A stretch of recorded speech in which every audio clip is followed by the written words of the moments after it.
نماز سے یا صلات سے مومن چاہتا ہے اللہ کی رضا، اور منافق چاہتا ہے لوگوں کی نگاہ۔ مومن چاہتا ہے رب کی فرمانبرداری، منافق چاہتا ہے نفاق اور مکاری۔ مومن کو عبادت کا ذوق ہوتا ہے، منافق کو دکھاوے کا شوق ہوتا ہے۔ اس آیت میں اللہ تعالیٰ نے منافقین کی حقیقت کھول کر بیان کر دی کہ ان کی نماز لوگوں کی ریاکاری، ان لوگوں کی نماز جو ہے ریاکاری اور ظاہرداری ہے، دکھلاوا اور ڈھونگ ہے، نمائش اور بناوٹ ہے۔ چونکہ وہ آخرت پر یقین نہیں رکھتے، اس لیے وہ اپنی اس نماز سے ثواب کی نہ امید رکھتے ہیں نہ عذاب کا خوف رکھتے ہیں۔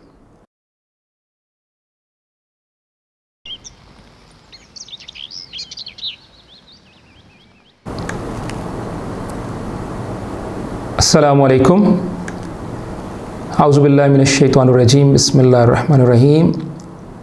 ارائیت الذی یکذب بالدین، کیا تو نے اس شخص کو دیکھا جو جزا کو جھٹلاتا ہے؟ فذلک الذی یدعو الیتیم، تو یہی ہے جو یتیم کو دھکے دیتا ہے۔ ولا یحض علی طعام المسکین، اور مسکین کو کھانا دینے کی ترغیب نہیں دیتا۔ تو ان آیات میں قیامت کے دن کو جو جھٹلانے والے لوگ ہیں اور جو یوم آخرت پر یقین نہیں رکھتے، قیامت کے دن پر یقین نہیں رکھتے، حساب پر یقین نہیں رکھتے، تو ان کے حوالے سے ایک بات بیان کی جا رہی ہے کہ ان کے دلوں کے اندر سنگ دلی اور سختی پیدا ہو جاتی ہے، کیونکہ ان کے لیے دنیا ہی سب کچھ ہوتا ہے، اور اگر دنیا میں حساب کتاب کا کوئی مناسب انتظام نہ ہو تو وہ کسی یتیم سے ہمدردی کیوں کریں گے، اور مسکین کو کھانا کیوں کھلائیں گے، اور یتیم کا حق اس کو کیوں ادا کرے گا، اور یتیم کا حق مارنے پر جب اس کو کسی پوچھ گچھ اور سزا کا خوف نہیں ہوگا تو وہ کیوں اس کا حق ادا کرے گا۔ تو ایسی صورتیں بہت ساری عرب میں موجود تھیں، اور آج بھی جو ہے اس طرح کی کئی مثالیں مل جاتی ہیں۔ تو یتیم اپنے باپ کی وراثت مانگے تو اسے دھکے دے کر باہر نکال دیتا ہے، کیونکہ اس کے دل میں اس بات کا خوف ہی نہیں ہے کہ میں نے کل اللہ تعالیٰ کے سامنے جواب دہ ہونا ہے، اس کو اس بات کا تصور ہی نہیں ہے کہ میں نے اپنے تمام اعمال کا حساب دینا ہے۔ تو کفر، انکار اور اللہ تعالیٰ پر عدم ایمان اور آخرت پر ایمان نہ لانا، ان تمام وجوہات کی بنا پر یہ چیزیں جو ہے پیدا ہوتی ہیں، اور اس کے دل کے اندر سختی پیدا ہوتی ہے اور اس کے اعمال میں خرابی پیدا ہوتی ہے۔ فویل للمصلین، پس ان نمازیوں کے لیے بڑی ہلاکت ہے۔ الذین هم عن صلاتهم ساہون، جو اپنی نماز سے غافل ہیں۔ الذین هم یراؤون، وہ جو دکھاوا کرتے ہیں۔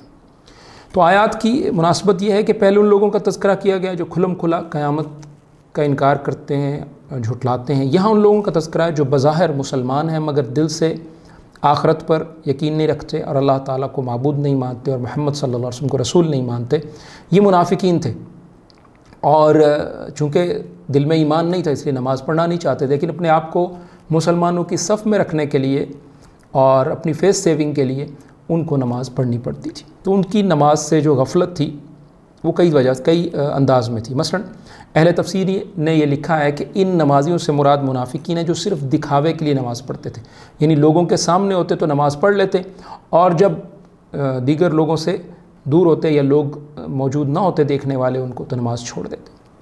دوسری بات یہ کہ پڑھتے بھی تو وقت ضائع کر کے پڑھتے۔ رسول اللہ صلی اللہ علیہ وسلم نے فرمایا یہ نماز منافق کی نماز ہے کہ وہ بیٹھا ہوا سورج کو دیکھتا رہتا ہے یہاں تک کہ جب وہ یعنی سورج شیطان کے دو سینگوں کے درمیان ہو جاتا ہے تو اٹھ کر 4 ٹھونگے مارتا ہے اور اس میں اللہ کو یاد نہیں کرتا مگر تھوڑا۔ صحیح مسلم 622۔ اور اسی طرح قرآن کریم میں ایک اور صورت بیان کی گئی ہے، ایک اور اس کی مثال بیان کی گئی ہے کہ فخلف من بعدہم خلف اضاعوا الصلاۃ، پھر ان کے بعد ایسے نالائق جانشین ان کی جگہ آئے جنہوں نے نماز کو ضائع کیا اور خواہشات کے پیچھے لگ گئے تو وہ عنقریب گمراہی کو ملیں گے۔ سورۃ مریم آیت 59 آیت 59۔ چوتھی بات یہ کہ ان کا نماز کا ادا کرنے کا انداز یہ بتاتا ہے کہ انہیں نماز سے کوئی سروکار نہیں ہے، اللہ تعالیٰ کے سامنے اس حاضری کا انہیں کوئی احساس نہیں ہے اور اس عبادت کا کوئی ذوق اور شوق نہیں ہے۔ اللہ تعالیٰ نے ان کی نمازوں کے متعلق ارشاد فرمایا ان المنافقین یخادعون اللہ وہو خادعہم، کہ بے شک منافق لوگ اللہ تعالیٰ کو دھوکہ دیتے ہیں حالانکہ وہ اللہ تعالیٰ جو ہے ان کے دھوکے کا جواب دینے والا ہے۔ اور جب نماز کے لیے کھڑے ہوتے ہیں وہ لوگ منافقین تو سست کھڑے ہوتے ہیں اور لوگوں کو دکھاوا کرتے ہیں اور اللہ کو یاد نہیں کرتے مگر بہت تھوڑا۔ سورۃ النساء آیت 142۔ اور پانچویں بات یہ کہ نماز میں بھول تو مخلص مسلمان سے بھی ہو سکتی ہے۔ رسول اللہ صلی اللہ علیہ وسلم سے بھی نماز میں سہو ثابت ہے کہ آپ نے ظہر کی 2 رکعت پڑھ کر سلام پھیر دیے.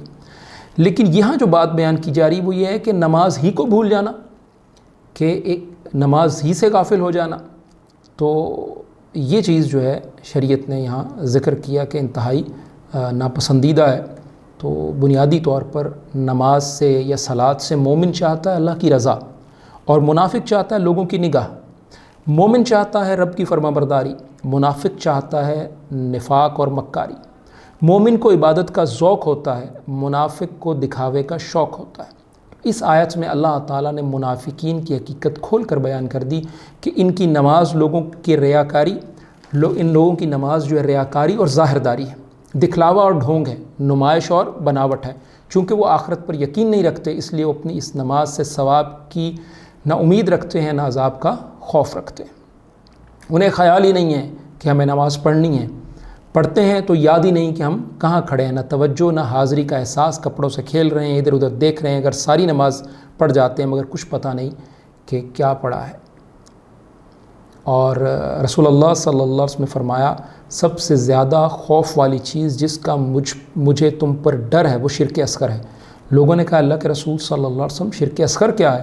فرمایا دکھاوا اور ریاکاری. جس دن بندوں کو ان کے اعمال کا بدلہ دیا جائے گا اس دن اللہ تعالیٰ ان ریاکاروں سے فرمائیں گے جاؤ ان لوگوں کے پاس جن کو دکھانے کے لیے تم دنیا میں عمل کرتے تھے یا عبادت کرتے تھے، اور دیکھو کیا تمہیں ان کے ہاں کوئی بدلہ ملتا ہے. صحیح الترغیب اور حدیث نمبر 32. پھر قرآن مجید میں اللہ تعالیٰ فرماتے ہیں وَيَمْنَعُونَ الْمَاعُونَ، اور عام برتنے کی چیزیں روکتے ہیں. تو آخرت پر ایمان نہ ہونے کی وجہ سے اللہ تعالیٰ کے ساتھ تو ان کا معاملہ بڑا واضح ہے ان کی نمازوں سے، لوگوں کے ساتھ بھی ان کا معاملہ درست نہیں ہے. وہ معمولی چیز کے ساتھ بھی کسی کو فائدہ پہنچانے کے لیے تیار نہیں ہوتے جب ان کو اس کے عوض دنیا میں کچھ ملنے کی توقع نہ ہو. تو الماعون سے مراد علماء نے یہ لیا ہے کہ وہ چیزیں جو عام ضرورت کی ہوتی ہیں اور اس عام ضرورت میں جن سے مدد لی جاتی ہے. بعض نے اس سے یہ لکھا ہے کہ گھروں میں برتنے کی استعمال ہونے کی وہ چیزیں جو ہر وقت گھر میں موجود نہیں ہوتی، کبھی ختم بھی ہوگی یا تھی نہیں، تو ضرورت کے وقت ایک دوسرے سے مانگ لیتے ہیں، جیسے نمک ہے، آٹا ہے، کینچی ہے، سوئی، کلہاڑی، پیالہ، ماچس، پانی وغیرہ.